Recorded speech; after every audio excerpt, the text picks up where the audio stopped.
ва мо имкониятҳои зиёдеро фароҳам намуд. аз ҷумла заминаҳои хубу густурдаеро бароямон дод ки ҷониби худшиносии миллӣ қадамҳои фарохтаре гузорем, тамаддуни қадимтарини аҷдодии хешро омӯзем, дирӯзу имрӯзи худро муқоиса кунем ва пайроҳаи хосеро барои фардои дурахшони миллат эҷод намоем. чунин имконот дар дасти ғаразмандон василае барои фиреби ҷомеа мегарданд ва онҳо мардумро ба ҷои маърифату рӯшноӣ сӯи ҷаҳолату торикӣ раҳнамун месозанд. албатта хиши соҳибмаърифату равшанзамир метавонад хешро аз афтидан ба доми макру ҳиял нигоҳ дорад, вале ашхосе аз нигоҳи ақлу савод осебпазир хеле зуд гирифтори торҳои танидаи ин бозингарони маҳкор мегарданд. онҳоро раҳгум мезананд. эътиқодоти дини мазҳабии онҳоро ба манфиати муғризонаи худ истифода бурда аввал ба мухлису мурид ва тадриҷан ба бандаю чокар табдилашон месозанд. дар ҳақиқат бесаводӣ дар ҳаёт сарчашмаи ҳама бадбахтиҳост, зеро дар дасти ҳаннотони дину оин ба бозичаи идорашаванда табдил меёбӣ. ба ҳамин гуна ашхоси тақаллубкор итоат мекунӣ. пешашон сари саҷда мебарӣ, молу сарвататро барояшон эҳдом мебарӣ ва мудҳиштар аз ҳама духтари наврасу навқади хешро барояшон ҳадя месозӣ. сатторов саидмаҳдихон соли 1950 дар шаҳри ваҳдат таваллуд шудааст. то соли 2012 номи ӯ темурхон буд. ӯ маълумоти миёнаи нопурра дорад. баъди гирифтани сабақҳои аввалини динӣ дар назди падараш худро донандаи илми ғайб эълон карда ба табобати зану духтарони бемор бо усули даму дуо мепардозад. кадом китобҳои диниро хатм кардед?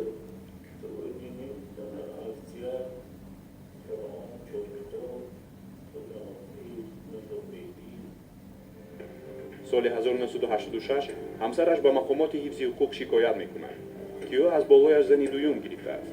таҳқиқот аён месозад ки сатторов бо роҳи фиреб духтари бемори 16-соларо ки барои дуохонӣ наздаш оварда буданд ба никоҳи худ баровардааст. бо ин ҷурм муддати 2 сол аз озодӣ маҳрум карда мешавад. баъдан оиладор шудед дар пашмикӯҳман. ин чандум оилатон буд?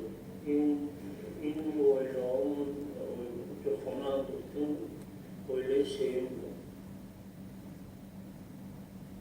маротибаи дигар оиладоршавитон дар куҷо буд ва сабабаш чӣ буд ки шумо 4 маротиба оиладор шудед? سببش هم بود که چهارم اولیاء مثلا دور شدیم مثلا دست بود دور شدیم. баъди баромадан ба озодӣ азбаски симои аслиаш дар назди мардуми маҳаллӣ фош шуда буд, ҷониби водии ҳисор кӯч мебандад. зеро он ҷо касе ин муллои ба истилоҳ ғайбдонро намешинод. нахуст барои пайдо кардани маъруфияту мартаба ва фарқ аз дигарон ҷомею саллаи кабуд мепошад ва муридони аввалинашро даъват мекунад ки ба ӯ тақлид кунанд. барои ҳамин ӯ ва муридону пайравонашро дар доираҳои дигари динӣ саллакабудон ном менеҳанд. хеле зуд дар водии ҳисор бо лақабҳои ҳазрат ва шайх темур маъруфият пайдо мекунад. дар муддати кӯтоҳи темурхон аз ҳисоби пайравону фиребхӯрдагон соҳиби молу сарват мегардад. ҷое ки маърака мешуд ман пеше ки мерафтам ҷои фаромаданшонам посаи талоқшонам ҳамаро ки медидум тайёр ки мешавад занг мезадам баъд ҳазратишон меомадам ҳама қисса пешвоз мегирифтем. Кудум ҳам дастмоз шуштавӣ вақт шуштан ба муридо ҳалакай тавош кардам ки дастам омода бошед барои хӯрдан. ман асаб будам. ама ҳайвон шуд чӣ хеле нотони қайда намекунам. баъд дидимаш ки худ дар шариат пайғамбари худо ягон пайғамбари бузургои худо буданд ки дасташ шӯдаро мекашанд байни мардум мекашанд. пайғамбар худо гуфтаги ҳастанд ки касе ки дар дуригӣ зиндагӣ мекунад ба мардуми мурдаи дар қабр аст. асли ҷамоат ҳамеша бошад. ҷавони мурид шояд рост додем ман ҳидоят кунем. лекин дар шариат нафаҳмем то чор замона ки ягон пайғамбари худо ягон бузурги худо имоми аъзам ки мо дар назди ҳамон кас ҳастем пешвои масъалан чодар дар сар кашида бошанд нафаҳмидем. باید دلیل باشد برای این چادر کشیدن. این برای کشیدن ما اون دلیل نیست. چایی که ما عادت اکثر مردای شما همش در سرشان سله کبود دارند.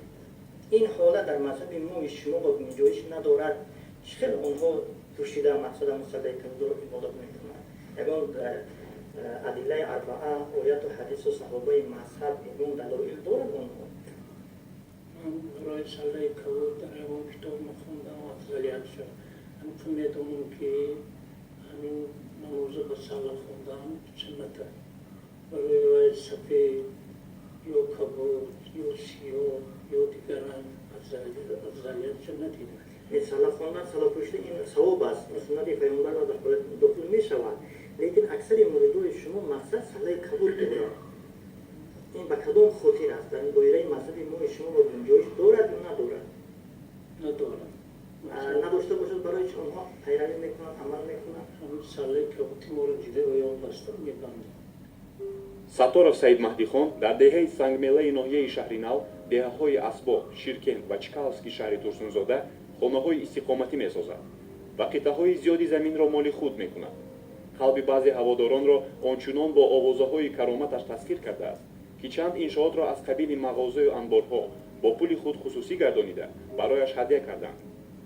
вале ин ҳама аввали гирифториҳои бархе аз ҷоҳилони раҳгумзада дар доми партофтаи Темурхон мебошанд.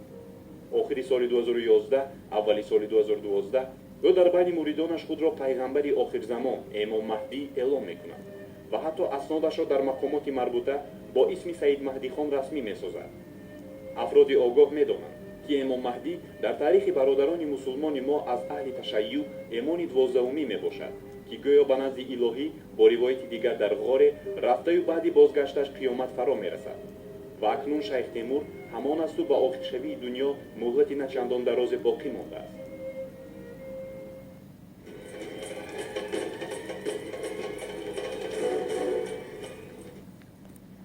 در جمعیت مکانیزم هایی هست در جمعیت که اگر انسان اونها رو استفاده داره میتواند که با مردم با روان مردم تاثیر رساند و این یک دروازه هست که بسیار متاسفانه بعضی قوانین استفاده میکنند و این کس که وقتی که مردم بعضی چیزها تصورات پیدا کنند است و مزاحم است و دین آشنا کرده است البته در بالای خود وقتی که ساختاری دینی چنانش است که هنوز پرره تشکل نیافته است در تاجیکستان که هر یک مثلا موعظه‌ای که امروز در شهر نو که در کلاب که در خوجند میکنند و این موعظه مثلا روز نماز جمعه باشد یا هفته‌ای که همون موضوع روز هست در همون باره گپ نمیزنند یک سیستم هنوز سیستم پوله که تشکیل نیافته است با هر چی که خواهند میگویند. نوار شیخ تیمور هم ما دیدیم در این نوار آدم ها متاسفانه ماشین رو بوسه دارن اونو قیاس کنیم با ماشین رو قیاس کنیم با شتری پیامبر علیه السلام در کجا در کدام سیرت تاریخ آمده است که شتری پیامبر رو بوسه میکردن یا پیشی پای پیامبر سجده میکردن باره زنی نزد پیامبر علیه السلام داخل شد میلرزید یک حیبت و یک سیاست زیرش کرد گفت که مادر منم او فرزندی زنی هستم که من علف میخورد و مانند آدم بود یعنی من هم یک انسان هستم چرا اینقدر میلرزی پیامبر علیه السلام نمیگذاشت که نزدش تعظیم یا که سجده کنند والا هیچ شریعتی اسلامی هرگز اجازت نمیدهد که انسان یک آهن رو یا یک متاع رو یا اینکه راه رو یا که در رو بوسه کنند هیچ اجازت نیست. علال خصوص در دایره مذهبی ما شما با این چیز نیست. مقصد ما گفتنی هستیم که در دایره مذهبی ما شما با یگون کتاب فقهی هست، حدیث هست و تفسیر و خلاصه در ادله اربعه یگون جو و نشون داده شده است. در مبین دو نفر پرده گذاشته شود و بعدا صحبت کرده شود. که نشنیدم ندیدم نباشد برای شما این کار رو میکنید یعنی از روی شنیدن ما همیشه سوال کردیم که در مبین دو نفر پرده گذاشته صحبت میکنید در شریعت نباشد مردم از پشت پرده با صحبت میکنیم وقتی که ما چیله میشتیم باشون همونه همون وقتی نماز جماعت میشیم همون پس پرده همونجا ما نماز میکنیم مسئله چیله این دیگر است لیکن یک نفر برای دورگونیت یا تمور گرفتن از صحبت یا زیارت در نزد شما میرفت است در مبین شما همون زائر زیارت کننده پرده باشد همین مسئله در مسئله چیله نیست در کدام یگون کتاب تفسیر و حدیث و صحابه مذهب یگون جا نشون داده شده است من حدیث دستش کرده داشت. امام نوبرآمد شخصانی را که به او اعتقاد نمی‌بستند و از فرموده‌هایش سر می‌پیچیدند توسط مرید و شاگردانش زیر لط و کوب می‌گرفت. محض برای همین اویله‌های جبارов عبدالستار، سعیدов عبدوعلی، جبارов عبدالفتاح، سعیدов نعمتالله و سعیدов زیارت خانه‌های خود را در دهه سنگملا واگذاشته کوچ بستند. چند سال آخر در دوره بین عیدهای رمضان و قربان تیمورخان مریدانش را برای چیله‌نشینی به موضع کوهی پشمکهنه واقع در منطقه نزدیک سرحدی ناحیه شهر نو میبرد و در شرایط سخت‌ترین و دور از شرایط‌های عادی‌ترین زندگی نگاه می‌دارد. البته از حساب مریدان و با دست آنها برای خودش در همین موضع نیز خانه ساخته است که تمام شرایط معیشی‌اش مهیاست. مریدان چیله‌نشین تا آن سرحد افراط و تعصب رسیدند که پشم و موی بدن شیخشان را مقدس می‌دانند. آبی طهارت کرده‌اش را جمع آورده و می‌نوشند. دست پای، چرخ و در و کپوت ماشینش را می‌بوسند. دامن جامه جلکش را برای خود می‌مالند. بی‌سوادی از این بزرگتر نمی‌شود. انسان‌هایی که تا این درجه جاهلند و کورکورانه به نفر عبادت می‌کنند حقیقتاً منقورتند. آنها الکی جنایتکارند. جنایتکار در نزد شرف، آر و ناموس و حق و حقوق‌های انسانی خود. زیرا به بازیچه قلاب تبدیل شدند که می‌تواند هر لحظه و ساعت آنها را با شعارهای دروغین ایمانی و صادر کردن جنایت نسبت دیگران طلا دهد. اونی که ما در این معرکه اشتراک کرده بودیم که شیخ خودشون دستشون رو شستن و مریدها از کفایشون صف کشیدن و با نوبت همون آب رو دوشیدن. پس نوبه دست شیخ. یعنی ما میخواهیم که یک نفری که در همون قدمجوی شما رو بوسه میکنه در مذهب حنیفیه از قرآن کریم سر کرده، از حدیث ها، از افعال صحابه در فتاوا در دایره مذهب در کتاب‌ها و همین مسائل رو نوشته کرده است. اگر حقیقتا محققا همین حالت درست باشد، یعنی قدمجوی انسان رو دیگر انسان بوسه کردنش در مذهب ما شما رو باشد، ما هم پیروی میکنیم، یعنی قبول میکنیم اگر باشد که در مذهب ما شما با موافق بیاید. یعنی ما میگوییم که این چیزها خود برای انسان سجده کردنش، خود جای قدم جای او رو بوسه کردن، این گناهی کبیره است. اگر از شما خواهش میکردیم که همین چیز رو شما از روی دلایل اثبات میکردیم. در مورد شکل شما بازده ما در همون معتقدین باوری داریم که سجده غیر پروردگار معبده گناه کبیره کفر. بدبختانه ساکنان پیروی شیخ تیمور را اختیار کرده آنچنان زیر تاثیر موعظه‌های فریب‌آلوده او قرار گرفتند که کردار صادر کردهشان را حتی اجدادان عصر میانگی ما روا نمی‌دیدند. ساکنان علاهیده دهه‌های اسباب، دهلک، سنگمله شهر توسنزاده دختران 15-16 ساله خود را همچون هدیه به این مولای عوام‌فریب بخشیدند. تنها به خاطر آداب و نزاکت انسانی از آوردن نام و نسب این پدران سنگدل و رهگم استحاله کردیم.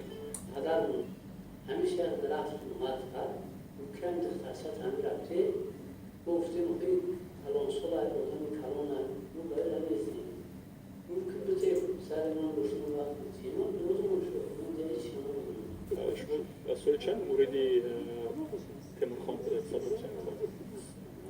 10,000 سال. برای چی رفت آمدش رو کمش دارم کشم شد؟ همون رفت می اومدیم دختر رو طلب کرد و رفت اومد مامش ندادم. دخترتان همون وقت چند ساله بود؟ 17 ساله. سال چند بودید واقعا؟ از 2002. یک مورد حضرت ایشان در دهه کمسمول نهه سال به نام شیخ بیگ زندگی میکرد. یک روز رفتیم هم شیشتیم خونه شیخ بیگ را بعد همون وقتی آفتخوری گفتن همون نویرش دیدم خود شد گفتن که همین واسه خوری کنم. من به خواستگاه روان کردم گفتن که اگر که برای همون صاحب دختر نویره که اگر که به همین من در نتیه من اولیون باید باید چور میشم. من رفتم همین گپا رو گفتم همون شیخ بیگ خطی تارالی همین کردم روزی شدم به پول به هیچی هم دخترشونم دادم. تیمورخان دو زنی اوله خود را در شهر کافرنیهان در نکاحش نگاه داشته از بالای آنها 5 زن دیگر گرفته است. سال 2000 دختر عبدالواسیده خواستم در نکاح درارم. خودش ریزو بود، زنش ریزو نبود. بعد دیوای کاش چادر رو روی کردم، زنش با چونیکو و جوش دادش. سال 2000 میرزا علی دخترش کسل روحی داشت، پیش من برای طبابتی آورد. دیدم که دختری خسرو آن محفل شد، در 3 ماه بعد در نیکوی خود در آوردم. از این حالت اولیه اولم تراکتور شد، جمع کرده، کار کرده خونه پدرش را. خب در مدت زندگی با بی رابعه 3 فرزند به دنیا اومد. یادش بندگی کرد. بعد این خواهری باید به بچم نکاح کرده داد. بچم خواهر بی رابعه را حاجت کسلیش سر کرد.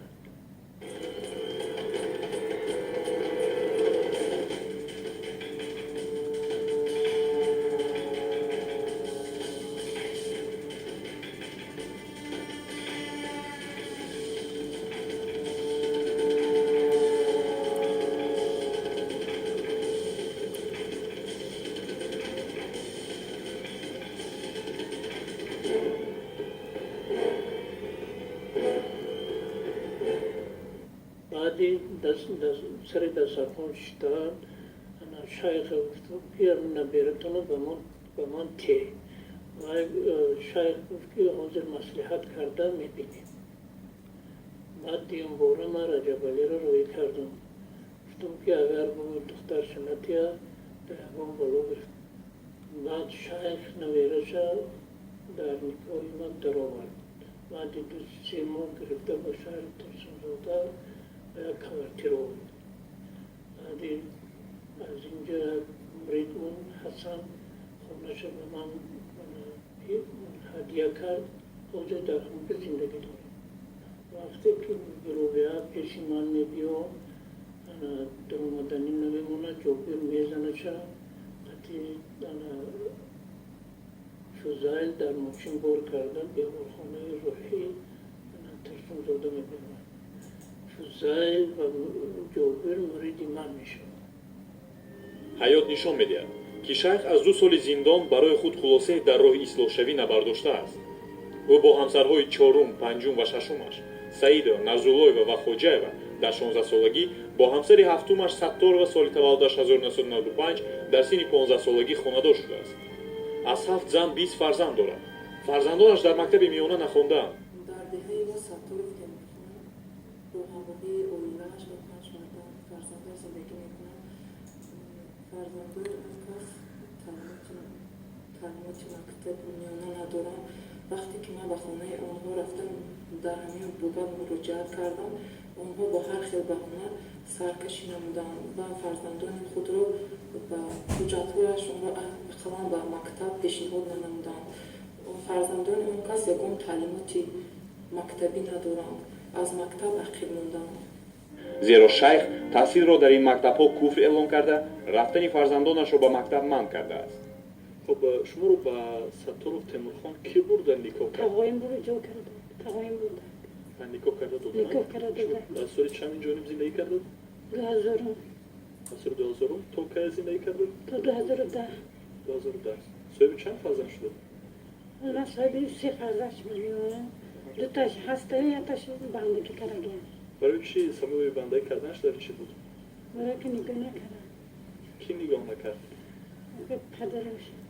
من یا با رفتم گفتم گودکم تی گفتم من گودکم تی گفتم من زده جوبیر زده من آورم اینجا پرت گفتم. جوبیر کی است؟ مریتوش. موردی ستارov تیمورخان. مریتوش. شما رو زدند و این بیمارخانه آوردند. بیمارخانه آوردند. حاضر آمده از حالتون خبر بگیرند در این بیمارخانه؟ هیچ کی نمیبینه او چه میبینه. خب سبب جداشویتون در چی بود با ستارov تیمورخان و دیگر اویلا گرفته چی سبب شد؟ من دیگه زنگ گرفته میگوره حالا. دیگر زنگ گرفت به چیکار کرد؟ من ایسور زنگ گرفته دیگر. میخوام که گودکم بینم من میخوام که 2 فرزند بینم من کسال گفته اوره در بانیچه پاک گفتم من زنی ناو گرفته که مو کم بخنیم زنی ناو گرفته که من اوره در بانیچه پاک گفتم. من از تمایی بچه تیمون سایدلی نکاح کردم. کسل بودن مرا توبت کردن نتونسته. مرا سینیم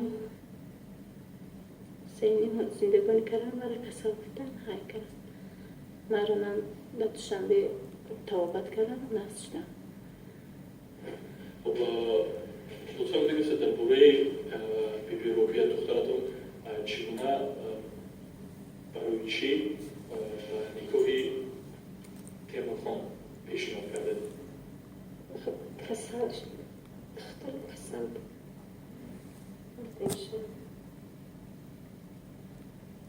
دخترم روبیه تبوبت پیش شیخ بودیم به تبوبت کرده و خودش گریخت. بایرما و بچهش